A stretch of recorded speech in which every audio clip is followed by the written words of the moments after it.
উপদেষ্টার জাপান সফরের 7টি এমওইউ সইয়ের সম্ভাবনা, অপপ্রচারে লিপ্ত বাংলাদেশিদের ভারতকে প্রশ্রয় না দেওয়ার আহ্বান। দ্রুত গণতন্ত্রে না ফিরলে সংকট আরও বাড়বে, শঙ্কা আমির খসরুর। বিএনপি ক্ষমতায় গেলে 1 কোটি কর্মসংস্থানের প্রতিশ্রুতি। 21শে আগস্ট গ্রেনেড হামলা মামলায় সব আসামি খালাসের বিরুদ্ধে আপিল বিভাগের শুনানি কাল। নারী কমিশনের সুপারিশ নিয়ে রিট খারিজ। সরকারি চাকরি অধ্যাদেশে বাতিলের দাবিতে কর্মকর্তা কর্মচারীদের বিক্ষোভ। 3 দফার দাবিতে প্রাথমিক শিক্ষকদের কর্মবিরতি। রাজধানীর বাড্ডায় বিএনপি নেতাকে গুলি করে হত্যা, জড়িতদের দ্রুত গ্রেফতারের দাবি। হত্যাকাণ্ডের কারণ খতিয়ে দেখছে পুলিশ। ভারত পাকিস্তানমুখী নদীর প্রবাহ আটকে দিলে ব্রহ্মপুত্রের পানি সরবরাহ বন্ধ করে দিতে পারে চীন, হুঁশিয়ারি পাকিস্তানের। এবং প্রীতি ম্যাচ খেলতে জর্ডানের পথে বাংলাদেশ নারী দল। 31 মে ইন্দোনেশিয়া ও 3 জুন স্বাগতিকদের বিপক্ষে লড়বে লাল সবুজরা। দেখছিলেন শিরোনাম। সংবাদ দুপুরের সঙ্গে আছি আমি জেসিকা বিদিন। বিস্তারিত। বাজেট সহায়তায় জাপানের কাছে $1 বিলিয়ন সফট লোন চেয়েছে বাংলাদেশ। জাপান সরকার সহযোগিতা করতে রাজি হলেও কি পরিমাণ অর্থায়ন করবে তা নিশ্চিত করেনি, এমনটা জানিয়েছেন ভারপ্রাপ্ত পররাষ্ট্র সচিব রুহুল আলম সিদ্দিকী। সোমবার সকালে পররাষ্ট্র মন্ত্রণালয়ে প্রধান উপদেষ্টার জাপান সফর নিয়ে সংবাদ সম্মেলনে এ কথা বলেন তিনি। দ্বিপক্ষীয় সফরে 28 থেকে 31 মে জাপানে অবস্থান করবেন তিনি। সফরে 7টি এমওইউ স্বাক্ষরিত হওয়ার কথা রয়েছে। পুশিন নিয়ে ভারপ্রাপ্ত পররাষ্ট্র সচিব জানান, বাংলাদেশি নাগরিক নয় এমন কাউকে পুশিন না করানোর বিষয়ে ভারতের সঙ্গে আলোচনা হয়েছে। সেই সঙ্গে ভারতের পাঠানো তালিকাটি পররাষ্ট্র মন্ত্রণালয়ে যাচাই করতে সময় লাগছে। তিনি আরও বলেন, ভারত থেকে বাংলাদেশ বিরোধী প্রচারণায় জড়িতদের প্রশ্রয় না দিতে তাদেরকে বলা হয়েছে। যে আগামী 28 থেকে 31 মে জাপানের টোকিওতে অনুষ্ঠিত 30th নেকি ফোরাম ফিউচার অফ এশিয়াতে মাননীয় প্রধান উপদেষ্টা সরকারি অংশগ্রহণের জন্য সরকারি সফরে জাপান যাচ্ছেন। যে আমরা বাজেটারি সাপোর্ট হিসেবে জাপানের কাছ থেকে $1 বিলিয়ন চাচ্ছি। আলোচ্য বিষয়ের মধ্যে থাকবে কৌশলগত বিভিন্ন দ্বিপাক্ষিক ইস্যু, বাণিজ্য বিনিয়োগ বৃদ্ধি, কৃষি, অবকাঠামো, মানব সম্পদ উন্নয়ন ও সহযোগিতা, আর সবচেয়ে ইম্পর্টেন্ট আরেকটা জিনিস যে রোহিঙ্গা রিপ্যাট্রিয়েশনের বিষয়ে জাপানের সহযোগিতা। সুষ্ঠু নির্বাচনের মধ্য দিয়ে গণতন্ত্রের ধারাও দ্রুত প্রতিষ্ঠিত না হলে জাতীয় সংকট বাড়বে বলে মন্তব্য করেছেন বিএনপির স্থায়ী কমিটির সদস্য খসরু মাহমুদ চৌধুরী। আর স্থায়ী কমিটির সদস্য গয়েশ্বর চন্দ্র রায় বলেন, বিএনপি এখনও গণতন্ত্র প্রতিষ্ঠার লড়াইয়ে আছে। বিএনপি ক্ষমতায় গেলে 18 মাসের মধ্যে 1 কোটি তরুণের কর্মসংস্থান সৃষ্টি হবে বলেও জানান যুবদলের সভাপতি আব্দুল মোনায়েম মুন্না। নিয়াজ মুর্শিদের রিপোর্ট। সোমবার প্রতিষ্ঠাবার্ষিকী উপলক্ষে নিজস্ব কার্যালয়ে আলোচনা সভার আয়োজন করে ঢাকা রিপোর্টার্স ইউনিটি। সভায় বিএনপির স্থায়ী কমিটির সদস্য ও সাবেক বাণিজ্যমন্ত্রী আমির খসরু মাহমুদ চৌধুরী বলেন, গণতন্ত্র প্রতিষ্ঠিত না হলে জাতীয় সংকট বাড়বে। যেভাবে নির্বাচিত সংসদে জবাবদিহিতা হয়, মিডিয়াও কিন্তু আরেকটি অংশ, এখানে তারাও কিন্তু জবাবদিহিতার একটি নিশ্চিত করে মানুষের কাছে। সুতরাং আগামী দিনে আমরা ঐক্যবদ্ধ থাকবো গণতন্ত্র পুনঃপ্রবর্তনের জন্য। আমরা একটি সুষ্ঠু নিরপেক্ষ নির্বাচনের মাধ্যমে বাংলাদেশে একটি গণতান্ত্রিক অর্ডার ফিরিয়ে আনতে চাই, এবং এটা যত বিঘ্নিত হবে, যত দেরি হবে, তত বেশি আমাদের সংকট বাড়তে থাকবে। এদিকে সাবেক রাষ্ট্রপতি জিয়াউর রহমানের সমাধিতে শ্রদ্ধা জানাতে গিয়ে বিএনপির স্থায়ী কমিটির সদস্য গয়েশ্বর চন্দ্র রায় বলেন, বিএনপি এখনো গণতন্ত্র প্রতিষ্ঠার লড়াইয়ে আছে। একটি সুষ্ঠু অবাধ নির্বাচনের মাধ্যমে জনগণের ভোটাধিকার প্রতিষ্ঠার লড়াইয়ে আমরা আজকে অব্যাহত আছি। আর নয়াপল্টনে বিএনপির কার্যালয়ে ঢাকায় তারুণ্যের সমাবেশ ও তরুণদের রাজনৈতিক ভাবনা শীর্ষক সেমিনার নিয়ে সংবাদ সম্মেলন করে বিএনপির 3 অঙ্গ সংগঠন ছাত্রদল, যুবদল ও স্বেচ্ছাসেবক দল। নেতারা বলেন, বিএনপি ক্ষমতায় এলে 18 মাসের মধ্যে 1 কোটি তরুণদের কর্মসংস্থানের সৃষ্টি করা হবে। 1 কোটি কর্মসংস্থানের ব্যবস্থা করা হবে। এই সময় স্বেচ্ছাসেবক দলের সাধারণ সম্পাদক রাজীব হাসান বলেন, জুলাই আন্দোলনে আহত ও নিহতদের স্বজনদের খোঁজখবর রাখছে বিএনপি। যে শহীদদের রক্তের উপরে ভর করে সরকার বসে আছে, আজকে পর্যন্ত শহীদদের পুনর্বাসনের কোনো উদ্যোগ আমরা দেখিনি। এবারে তারুণ্যের সমাবেশে ঢাকা, ময়মনসিংহ ও সিলেটের তরুণরা অংশগ্রহণ করবেন। আমরা সহযোগে কর্মীরা অর্থায়ন করে 5 লক্ষ টাকা বেশি অনেককে দিয়েছি। নিয়াজ মুর্শিদ, দেশ টিভি, ঢাকা। 21 আগস্ট গ্রেনেড হামলা মামলার সব আসামি খালাসের রায়ের বিরুদ্ধে রাষ্ট্রপক্ষের লিভ টু অ্যাপিলের শুনানিকাল সোমবার সকালে বিচারপতি আশফাকুল ইসলামের নেতৃত্বাধীন 5 বিচারপতির বেঞ্চ এদিন নির্ধারণ করেন।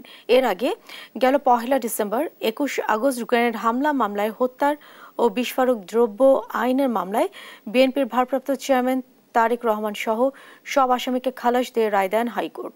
পরে 19 মার্চ এ মামলার সব আসামির খালাসের বিরুদ্ধে আপিল করেন রাষ্ট্রপক্ষ। আসামি পক্ষের আইনজীবীদের প্রত্যাশা হাইকোর্টের আদেশ বহাল থাকবে আপিল বিভাগেও। 2004 সালের 21 আগস্ট বঙ্গবন্ধু এভিনিউয়ে সাবেক প্রধানমন্ত্রী শেখ হাসিনার সমাবেশে গ্রেনেড হামলার ঘটনাটি ঘটে।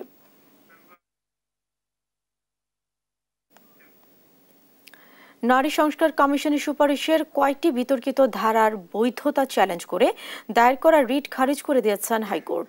সোমবার বিচারপতি ফাতেমা নজিব ও বিচারপতি শিকদার মাহমুদুর রাজীবের হাইকোর্ট বেঞ্চ এই আদেশ দেন। আদালত বলেন, এই সুপারিশ এখনো বাস্তবায়ন হয়নি, এটা প্রিম্যাচিওরড। সুপারিশ সরকার বাস্তবায়ন করলে রিটকারী চাইলে আদালতে আসতে পারবেন। এর আগে গেল 4 মে সুপ্রিম কোর্টের আইনজীবী রওশন আলী এই রিটটি হাইকোর্টে দায়ের করেন।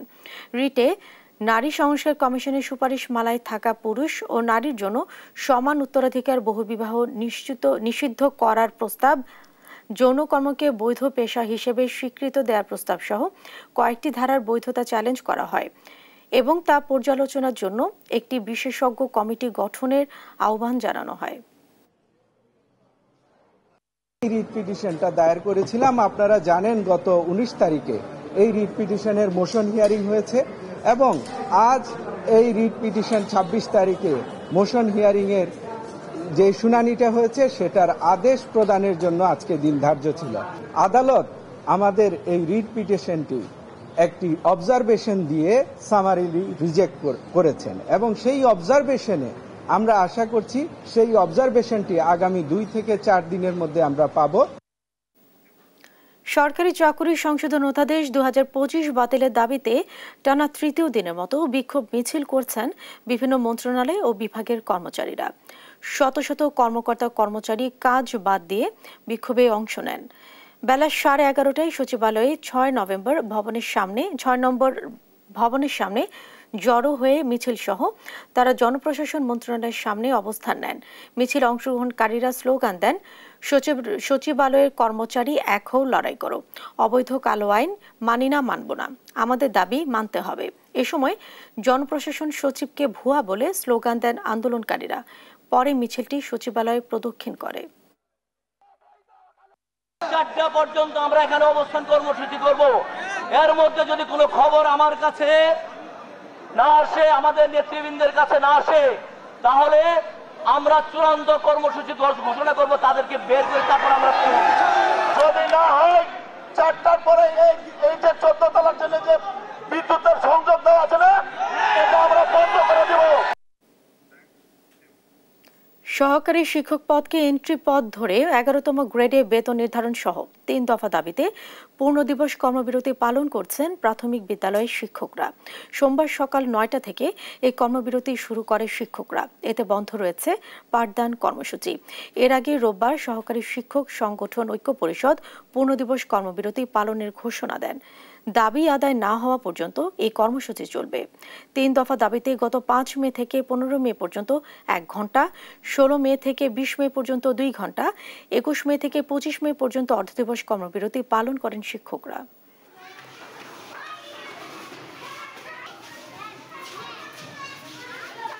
এবং 16তম বছর কর্তৃত্বে আমাদের উচ্চতর গ্রেড প্রাপ্তি কিছু জটিলতা আছে, সেটা নিরসন। আর তৃতীয় হচ্ছে যে প্রধান শিক্ষক পদে শতভাগ পদোন্নতি। এই 3 দাবিতে আমাদের কর্মবিরতি চলছে। দাবি আদায় না হওয়া পর্যন্ত আমাদের কর্মবিরতি চলবে। সচিবালয়ের একটি পক্ষ সরকারের বিরুদ্ধে ষড়যন্ত্র করছে বলে অভিযোগ করেছেন জাতীয় নাগরিক পার্টির দক্ষিণাঞ্চলের মুখ্য সংগঠক হাসনাত আব্দুল্লাহ। চট্টগ্রামে 3 দিনের পথসভার দ্বিতীয় দিনের শুরুতে নগরীর 2 নম্বর গেইট এলাকায় তিনি এই কথা বলেন। হাসনাত আরও বলেন, যখনই রাজনৈতিক দল মতের ঊর্ধ্বে ওঠে বিচার, সংস্কার এবং নির্বাচনী রোডম্যাপের আলোচনায় এগিয়ে যায়, তখনই দেশবিরোধী চক্রান্ত মাথাচাড়া দিয়ে ওঠে। সচিবালয়ে বসে এখনও যারা সরকারকে অসহযোগিতা করার জন্য তাদের বিকল্প জনগণ ঠিক করবে বলেও জানান তিনি।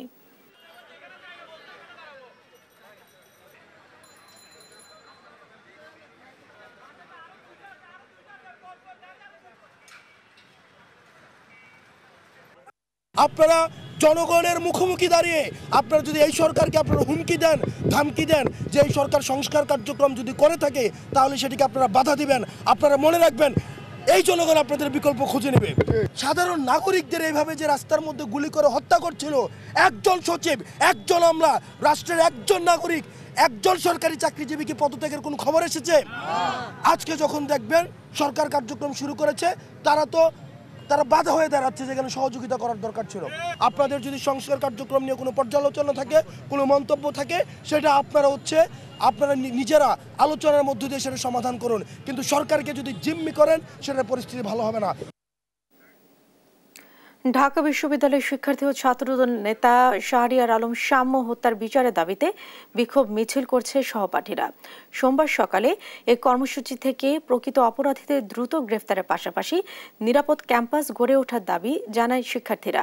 এদিকে উপাচার্যের কাছে তদন্ত প্রতিবেদন জমা দিয়েছে কমিটি। মোহাম্মদ আলাউদ্দিনের রিপোর্ট, জানাচ্ছেন ইউসুফ ভুইয়া।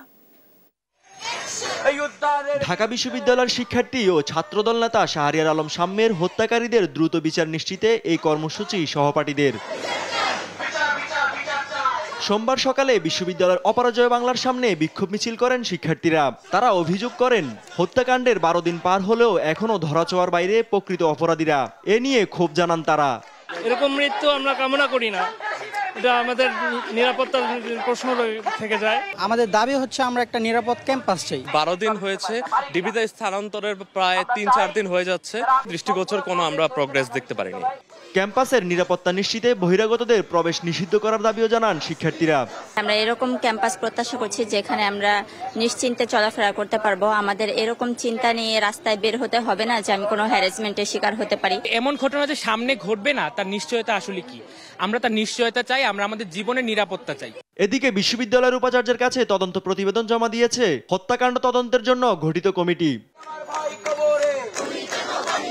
গেল 13 মে রাতে সরওয়ার্দী উদ্যানে দুর্বৃত্তদের ছুরিকাঘাতে নিহত হন শিক্ষা ও গবেষণা ইনস্টিটিউটের শিক্ষার্থী শাহরিয়ার আলম শাম্য। ইউসুফ ভুইয়া, দেশ টিভি, ঢাকা।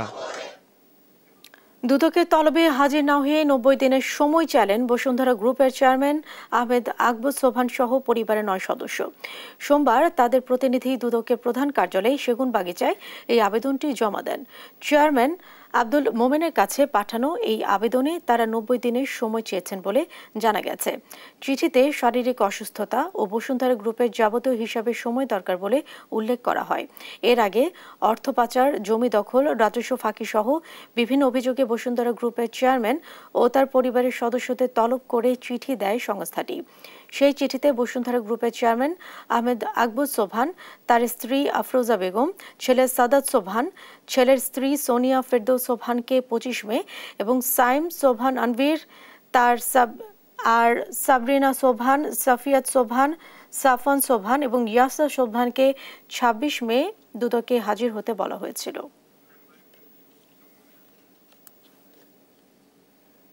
ব্যবসায়ী নাসির উদ্দিন মাহমুদ সহ 3 জনের বিরুদ্ধে শ্লীলতাহানির অভিযোগে করা মামলায় জেরার জন্য আদালতে হাজির হয়েছেন চিত্রনায়িকা পরিমণি।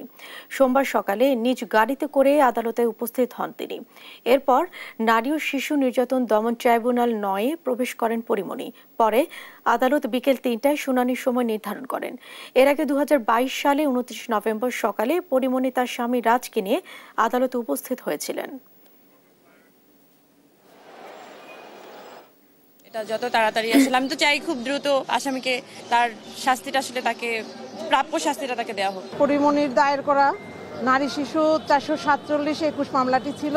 জেরার জন্য মামলাটির দিন ধার্য আছে। পরিমণিও সাক্ষীর হাজিরা দাখিল করেছে বিজ্ঞ আদালতে। কোর্টের আজকে অন্য কাজে ব্যস্ততা থাকায় কয়েকটা মিটিং আছে, কোর্ট আমাদের জানিয়েছেন। সেকেন্ড হাফে মামলাটি জেরার জন্য রাখা আছে এবং জেরা হবে। দর্শক, এই বিষয়ে জানাতে সরাসরি যুক্ত হচ্ছেন সহকর্মী আলিমুজ্জামান সাফওয়ান। আমরা যুক্ত হচ্ছি তার সঙ্গে। সাফওয়ান, পরিমণি এখন কোথায় অবস্থান করছেন, মামলার বিস্তারিত জানাবেন।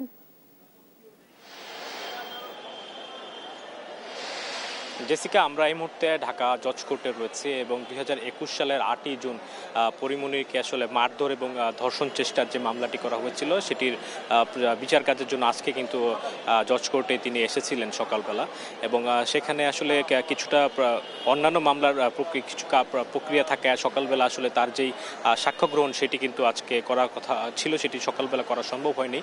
আমরা এই মুহূর্তে রয়েছি নারী ও শিশু নির্যাতন দমন ট্রাইব্যুনাল 9 ঢাকা যে রয়েছে সেখানে, এবং এই ট্রাইব্যুনালেই কিন্তু পরিমণির যে মামলার বিচার কাজ সেটি কিন্তু চলছে। যে 2021 সালের ঘটনা, সেটি 3 জন আসলে এই মামলায় অভিযুক্ত রয়েছেন এবং সকালে আসলে পরিমণি যখন এসেছিলেন তখন সংবাদ মাধ্যমে তিনি বলেছেন যে যারা এই মামলায় অভিযুক্ত রয়েছে তাদের সকলের আসলে দৃষ্টান্তমূলক শাস্তি তিনি দাবি করছেন। তো সকালে আসলে পরিমণিকে যেহেতু আসলে তার যে বিচার কাজের জন্য কোর্টে তোলা হয়েছে সেটি সম্ভব হয়নি এবং তিনি বলেছেন যে আজ দুপুর 3টায় অর্থাৎ কিছুক্ষণ পরে আবার তিনি এই একই আদালতে তিনি আসার কথা রয়েছে।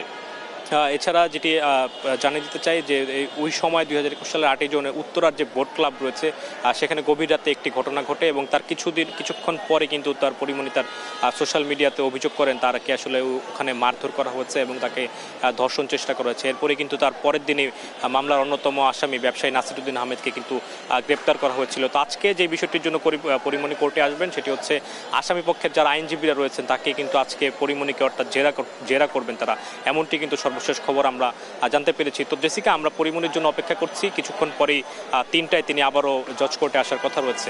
তো আমার কাছে জজ কোর্ট থেকে ছিল সর্বশেষ খবর। সাফওয়ান, আপনাকে ধন্যবাদ। দর্শক, পরিমণির মামলার বিচার কাজ সম্পর্কে জানাচ্ছিলেন সহকর্মী আলিমুজ্জামান সাফওয়ান। রাজধানীর মধ্যবাড্ডায় বিএনপি নেতা কামরুল আহসান সাধনকে গুলি করে হত্যা করা হয়েছে। রোববার রাতে গোদারাঘাট এলাকায় এই হত্যাকাণ্ডটি ঘটে। জড়িতদের দ্রুত শনাক্ত করে গ্রেফতারের দাবি জানিয়েছে তার পরিবার। এদিকে হত্যাকাণ্ডের কারণ খতিয়ে দেখছে পুলিশ। H হিমেলের report. রোববার রাতে রাজধানীর মধ্যবাড্ডার গোদারাঘাট 4 নম্বর রোড এলাকার একটি দোকানে বসেছিলেন কামরুল আহসান সাধন। এক পর্যায়ে মাস্ক পরা 2 ব্যক্তি তাকে লক্ষ্য করে এলোপাতাড়ি গুলি করতে থাকে। এতে মাটিতে লুটিয়ে পড়েন সাধন। ফাঁকা গুলি করতে করতে পালিয়ে যায় দুর্বৃত্তরা। পরিবার বলতে ওনার ওয়াইফ আর ওনার বোন, আর নাই কেউ এখানে। না, ওনার ওয়াইফও ওনারাও এরকম কিছু বলে নাই যে কোনো তার এরকম শত্রু আছে মেরে ফেলতে পারে, এরকম কোনো ধারণা তার থেকে আমরা পাইনি। এটা বা আমার সাথেও তো ক্লোজ ছিল বা সবসময় কথা হতো, এরকম কোনো কথা কখনো শুনিনি। ওনার বাড়ি আমাদের বাড়ি এক জায়গায়, আমাদের পাশের গ্রামে ওনাদের বাড়ি, তো সবসময় যোগাযোগ থাকতো আর কি। এমনি ওনার শত্রু থাকতে পারে, আমরা ওইদিকে গেলে দেখতাম, কথা বলতাম, চা খাই চলে আসতাম, কিন্তু শত্রু এমন কিছু দেখি না। এখন এমনও কী কারণে হয়েছে এটা তদন্ত করে পুলিশে এটা জানাবে, এটা তার আমরা কিছু জানি না। গুরুতর আহত অবস্থায় দলীয় নেতাকর্মী ও স্বজনরা তাকে জাতীয় হৃদরোগ ইনস্টিটিউটে নিলে মৃত ঘোষণা করেন চিকিৎসক। হত্যাকাণ্ডের কারণ ও কারা জড়িত সে বিষয়ে নিশ্চিত নয় পুলিশ ও পরিবারের সদস্যরা। উনি অনেক নিরীহ মানুষ আছিল, মানুষের সাথে কোনো সময় উনি করে নাই। আমরা নিজেরা ব্যবসা করতো, ব্যবসা যাইতো আইতো, এই রাজনীতিকে একটু আছে, রাজনীতির সাথে জড়িত, কিন্তু সবার ওনাদের সাথে তো ভালোই সম্পর্ক সবার সাথে। নিহত সাধন গুলশান বিএনপি যুগ্ম সম্পাদক। তিনি পেশায় ডিশ ব্যবসায়ী ছিলেন। এ বিষয়ে মামলা প্রক্রিয়াধীন আছে বলে জানান বাড্ডা থানার পুলিশ। এইচ হিমেল, দেশ টিভি, ঢাকা। খাগড়াছড়ির মাটিরাঙ্গা সীমান্ত দিয়ে 19 জনকে পুশিন করেছে ভারতীয় সীমান্তরক্ষী বাহিনী। সোমবার ভোরে তাইন্দং ইউনিয়নের আচালং পাড়া সংলগ্ন ফেনী নদী হয়ে প্রবেশ করে তারা। বর্তমানে আচালং ডিপি পাড়া সরকারি প্রাথমিক বিদ্যালয়ে অবস্থান করছে। স্থানীয় জামিনী পাড়া জোনের কৃষ্ণ দয়াল পাড়া বিজিবি ক্যাম্প কমান্ডার নায়ক সুবেদার সরোয়ার বিষয়টি নিশ্চিত করে বলেন, ভোরে সীমান্তের ফেনী নদী দিয়ে 5টি পরিবারের নারী ও শিশু সহ 19 জনকে পুশিন করেছে ভারত।